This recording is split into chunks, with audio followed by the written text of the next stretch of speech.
One. Good morning, everybody. Good morning, guys. How are you today? Here we are, another week. Excited to share these pearls of knowledge, the OPT2LIV pearls of knowledge with everyone out there. We got OPT2LIV mornings. We got Doug Anderson here, and of course Dr. Amy and Eric. And what are we chatting about this week? We're actually going to spend the whole week talking about just managing anxiety. Using our 4 pillars, we've got a lot of good tools we're going to share with you. A lot of need for that. And I mean, obviously this time of year, this time in our life, I think it's an unprecedented time that I'm seeing anxiety escalate. Anxiety is always a big thing in our society. We live in a very stressful, fast-paced world, but obviously, especially now, just seeing a lot more anxiety. So we just want to give you some tools and maybe again help you be a little mini scientist to understand where you are on the spectrum and what we have to offer to maybe help you. Oh, that's great. This is the breathe pillar today. We have 4 pillars with OPT2LIV, as you guys all know: breathe, eat, move, and sleep. And today we're talking about the breathe pillar. And we were talking about this yesterday, and how the breathing and a calm breath activates the parasympathetic nervous system, which accelerates healing, which that's a big thing right now that we're going through. Today we're talking about breathe pillar, and I love how we went and we tackled. Last week was consciousness, and this week we're going to spend the whole week on anxiety and stress. Oh my goodness, yeah. Mm-hmm. You know, the other thing I think that's interesting is that when we can, you know, our mind follows our breath. So we use the breath a lot. That's our first pillar. We build upon that all the time. We talk about it all the time. Talk about giving you homework for even just breathing for 2 minutes a day, because if your mind and your breath can be connected, we can create a calm, steady state. And in seconds, you can start calming yourself down, and anxiety does start melting away just by following your breath. And I think another thing that I absolutely love, which is, excuse me, the meditation aspect of our breathe pillar, and just to bring ourselves into this state of consciousness. We're going to talk a little bit today about what is Yoga Nidra and how that benefits us. But all those get us into this state of self-realization, which I think is so important. And being more conscious and more intentional, I think that's what we want. Is we all want to live a more intentional life. I think then you end up having a more joy-filled, authentic life. So let's talk a little bit about, I mean, you know, we're throwing all these, I think most people have heard of what is yoga. And if you think about, okay, what is yoga? People are, at least in the West, we're thinking of a yoga class where people are standing on their heads and you know, putting their foot behind. Some of us are, Eric. And some of us are. You speak for yourself. But I mean, I think most people think of it as a movement class. Mm-hmm. Right. And for sure, it is that. Good morning. Look, we got a couple people, Melissa, Kelly, and Kelly. Good morning, guys. But I think that at the end of the day, the Yoga Nidra ends up really being a lot more about how we can integrate into the body and begin to just relax it, soften it. We're definitely much more working at the at the mental, emotional level. And Amy, I know you're going to get into this a lot more detail. But the Yoga Nidra is really not as much of a physical practice as it is more of a mental practice. And the goal is to bring your physical, mental, emotional body into complete relaxation. So as we talk through this, it's going to make a lot more sense about what exactly it is. But it is just a technique, basically, that we're going to share kind of the science behind and talk about why we use it. Because it's one of our tools that we use a lot in our coaching. And, well, especially Eric and Doug, I know you can talk more about just the benefits you've seen with clients that you've worked with. I know that you guys have gone through the 200-hour, Amy, you've gone through a 500-hour yoga teacher training certification. And, you know, that is one of the things that we definitely practiced a lot, and the guided component of yoga is really what we're getting at with the Yoga Nidra. And I think we're excited to be able to share these modalities. These are definitely aspects of our plans when we're working with people, that we give them some collateral material to help them with some guided meditations. But really what they are Yoga Nidra, aspects of Yoga Nidra. So let's get into this a little bit, Amy. I know you're wanting to talk a little bit about the brain and how it works. Well, I think the first place to start would be understanding there's these different states of consciousness. You probably have heard them talk about our brain waves. There are all kinds of brain waves out there. There's like beta, alpha, theta, delta. So the beta is, and that's like they measure these. You've probably heard of people getting like EEGs and different things like that. And so there's a lot of study behind the brain and our consciousness. And so the beta is like your awake state, when you're like awake, alert. So we spend a lot of our time in beta. And I always think of the beta fish. Yeah. That's the one that's so active, right? This is when our brain is active. That's funny. That's a good way to remember it. And so you've got two extremes. We have the beta, and then the sleep states are more the theta and delta. So theta is like right when you're kind of going from awake to asleep and falling asleep, and then the delta is like the deep sleep. Well, there's one in there called alpha, and the alpha waves are like this state where you're awake, but you're in complete deep relaxation. And that is what we're working with Yoga Nidra. We're trying to, because face it, most of us do people need a longer relaxed state in their life, Amy? Come on. And we don't spend We don't have much time for that. in this alpha state.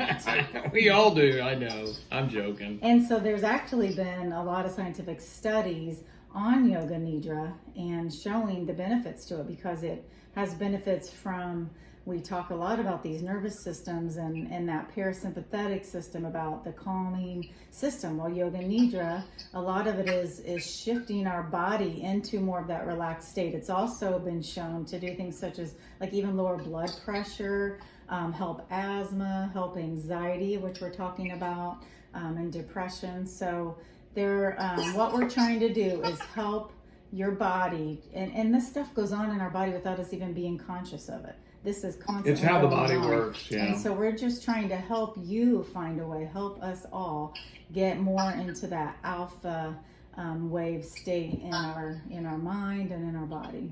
Which will then combat stress and anxiety, because that's what we're talking about. Yeah, the more stress we have, for some reason, Amy, I know you've said this before, but it really puts a burden on our immune system. And I know during this time, with COVID right now, what we'd all like, and this is one of the reasons why Amy said we got to turn this series on now, is that we hope that all the listeners, anyone that's tuning into this, is able to utilize some of the aspects of what we're sharing with you, so that your immune system can be as strong as possible. At least, we'd love to say always, but at least during this time, to put a hyper focus on it. I do want to say that if people are wondering, well, how long has this Yoga Nidra been around? This has been an oral practice within yoga for, I think, 1000 BC. Wow. So, and we use we've really enjoyed this book. It's a great book, Yoga Nidra, and this is by Swami Swatyananda Saraswati. I know that's a lot to say, but it really breaks down the science. And again, yoga is really, at the end of the day, just a science. It's a study of the body and how to integrate different techniques and modalities to help benefit and prepare the body for just tuning into yourself. I think they'd love to say, and Yoga Nidra is really all about getting to a state of self-awareness, trying to tune into that little whisper. And if that little whisper for you is your soul or your creator, then that's ultimately what we'd like to get people to. But, really, let's just start with trying to relax the body. Yeah, and we need to also mention that all this stuff, we have tons of collateral material out there that we have recorded. We've made videos and stuff, and you can find that, you guys, at OPT2LIV.com. go on there, click the button, make an appointment, and all that stuff is there for you. You can just watch it and follow along. Well, let's talk a little bit, I guess, before we get into the technique and talking more about exactly what Yoga Nidra is, because I do see a good question out there about how does Yoga Nidra differ from Bikram hot yoga? So that's perfect. We can address that. Way to go, Noel. I'm a big Bikram hot yoga guy as well, and I would say they're probably on the opposite ends of the spectrum. Yes. Well, Doug, we've done the Bikram together, and Amy has as well. So the Yoga Nidra is really going to be, and we're going to, I think at the end of this, I don't think we're going to have time today to do a Yoga Nidra practice, but we're going to send everybody a link that is signed up on our website, so you can always go to our website right now, OPT2LIV.com, and then there's a place in there to put your email, and then at the end of this segment, I'm going to blast out, and Amy said, let's just make one of your Yoga Nidra sessions available for 30 days or something. Yeah. So we're going to do that at the end of this. But go out to OPT2LIV.com and really make sure that if you haven't already, add your email into our website, and then we'll send a link out to you later today so you can practice it. It's a great thing to do right before you go to bed. Definitely prepares the body to be in that alpha stage, like Amy was saying, a little bit longer. And these are just the frequencies of the brain. That alpha stage is anywhere from 8 to 12 cycles per second.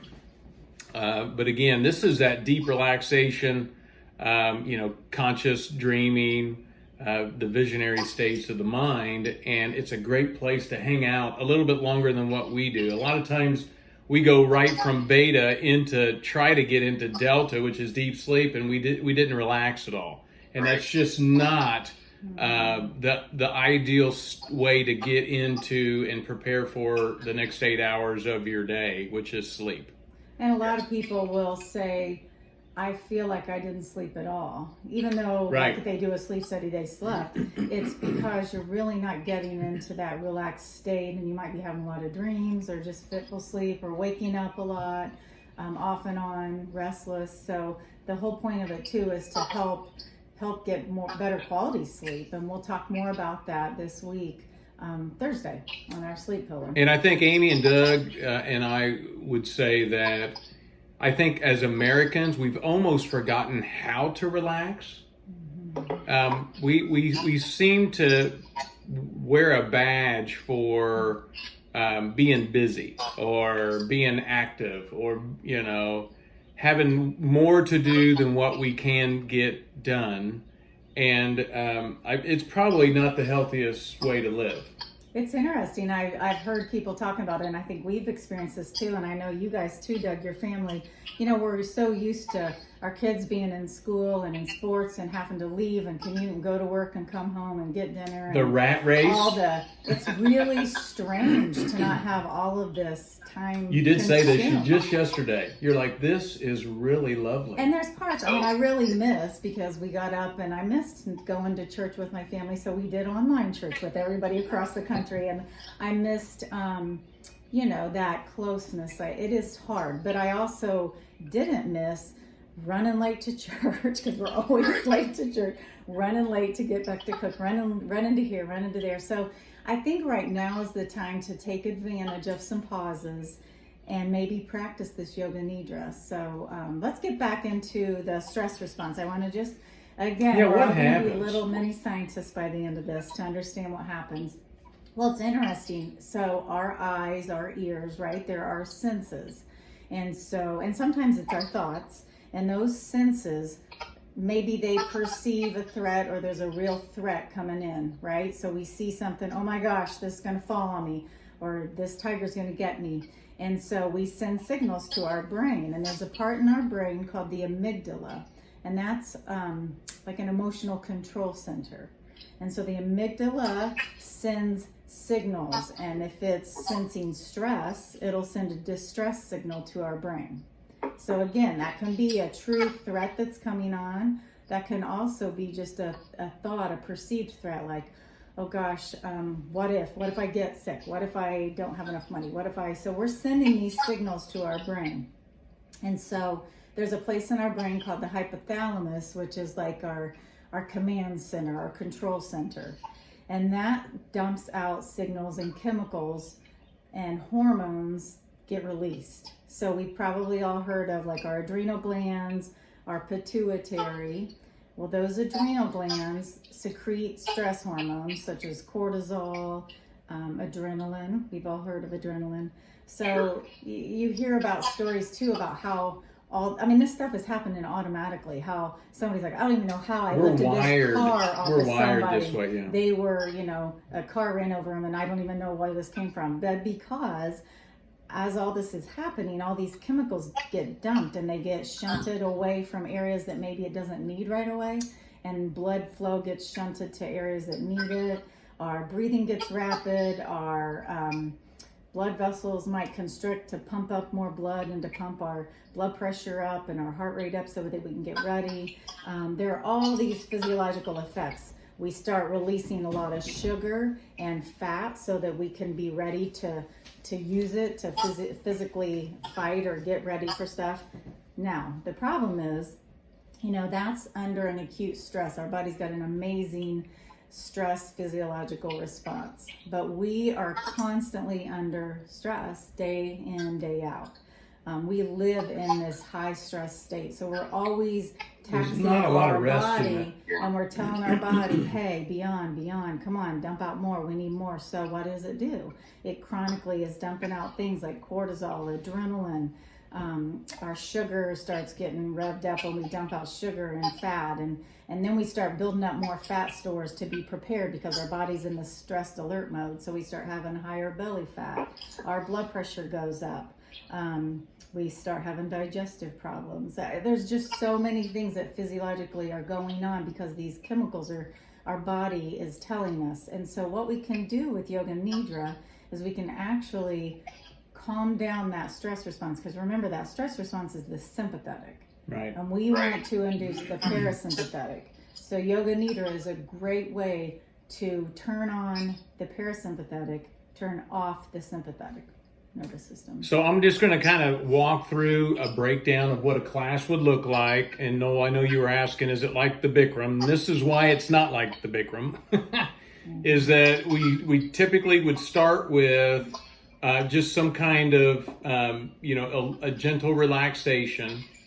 They put bookmarks on either side of the Yoga Nidra class, which is your intention.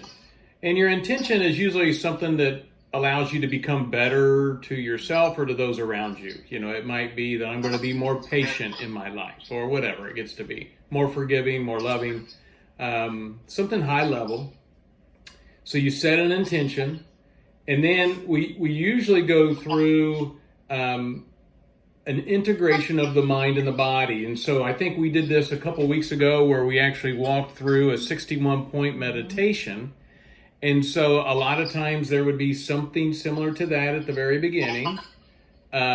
We get into, there is some breathing and counting. And so this even more so integrates the mind and the body connection, but with the breathing, and we're trying to do this and not fall asleep when we're doing the practice, because usually you're laying on your back while you're doing this. There's some visualization, and it's a dichotomy of visualization. So you might say, a sunrise, and then you might say something that is the opposite of something that's real pleasing, which might be just a little stressful. Maybe it's a bear in the woods, or I don't know, a thunderstorm, torrential rain. Yeah. And so there's always these dichotomies that normally would have created an emotion in you. And now that we've got you into this state of relaxation, what you're doing is you're seeing things in the mind, and you're figuring out that you can stay relaxed amidst images in the mind, and this starts to retrain all the parts of the brain that Amy was just saying, the amygdala, and how it sounds the distress signal to the hypothalamus, and how the hypothalamus, would have integrated into the pituitary and adrenaline glands. All that stays real quiet. And you're just visualizing what's going on in the mind and not reacting to it. So that's the next stage of the practice. And then sometimes there's a story, a visualization that you can just kind of walk through a story, and then you come back out of it, you restate your intention, and then you start to wake the body back up. So that's kind of what a Yoga Nidra class would look like. You're laying on your back. There's really no movement. The only movement that's happening is in your mind and in your brain. So it's something that we did in the yoga teacher training class, and Eric would lead it. And I've never been able to slow my mind down. This Yoga Nidra practice, y'all, has just almost changed my life. It is that effective and powerful. It is very powerful. And I think that, we're seeing a lot more of its uses. I mean, athletes, coaches, executives, the military is using it. They call it iRest anyway. They don't call it Yoga Nidra. To help enhance performance, and even in some cases with these athletes to bring home the gold medal.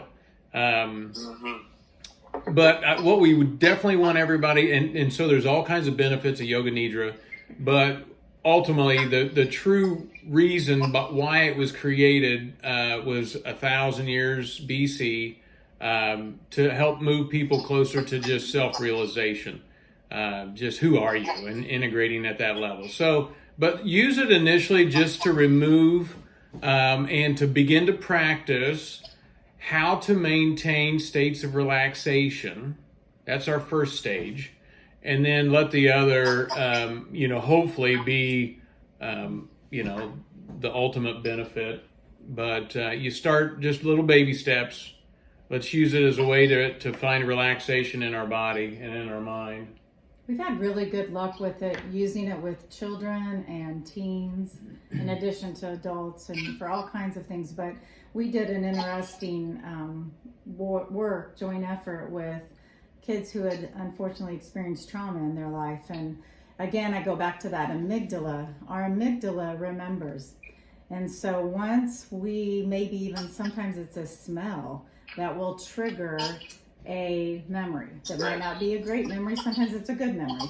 So, but what Yoga Nidra, like Eric was saying, what we're trying to do is make our body and our brain not so reactive.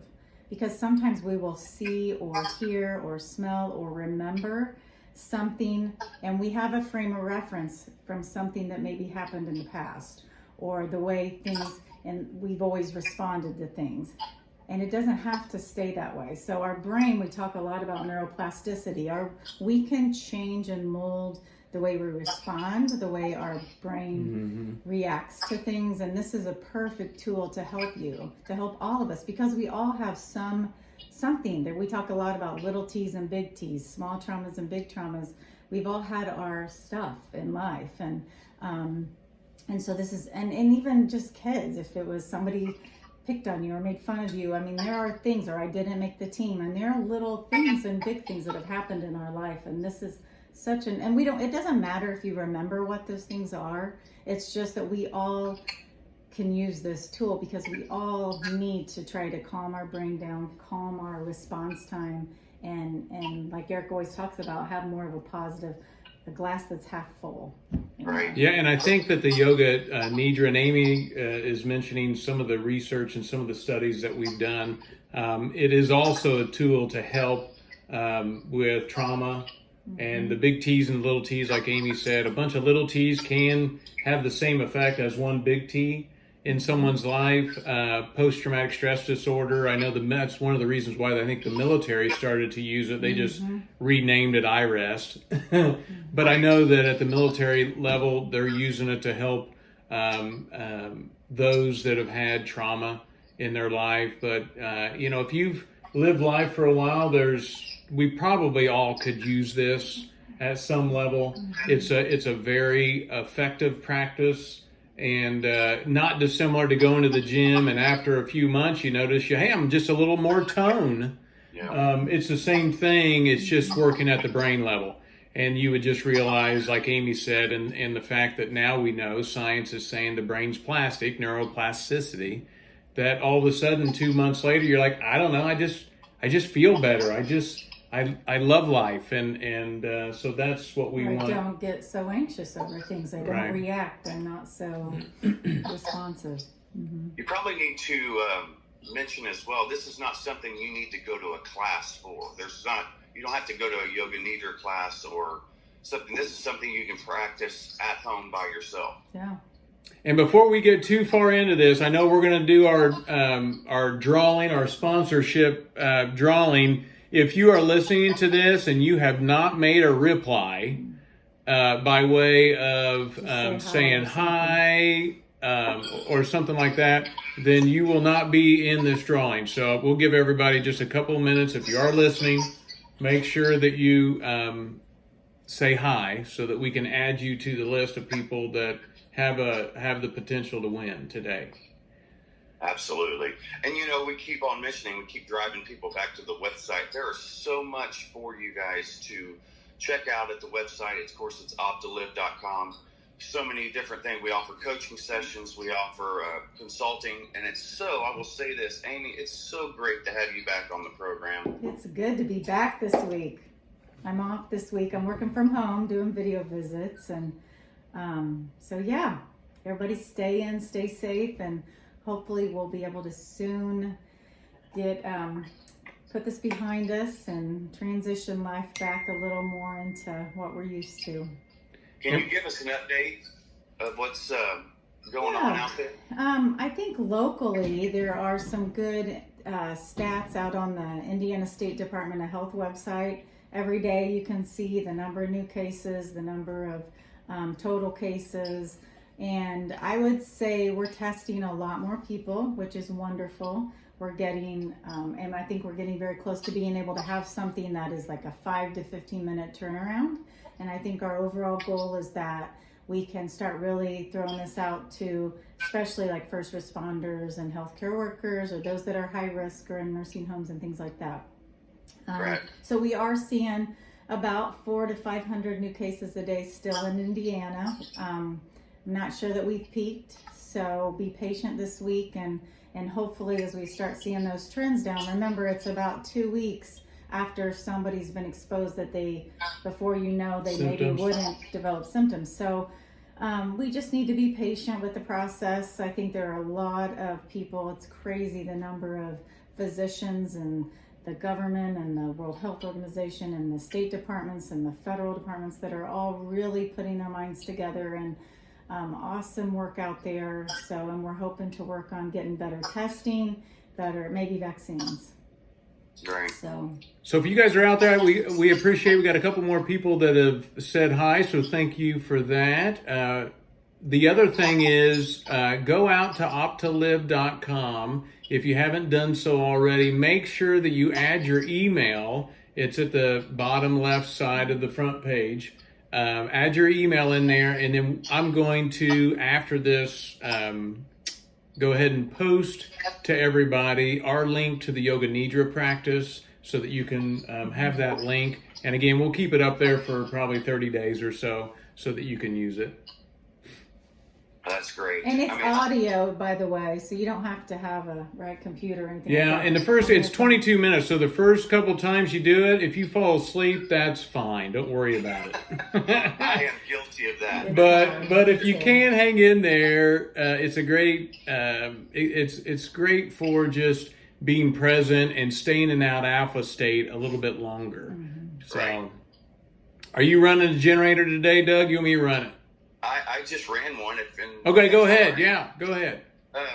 My neighbor, just 4 doors down, of course, her name is Julie Fensler, is what I came up with today. Oh, good.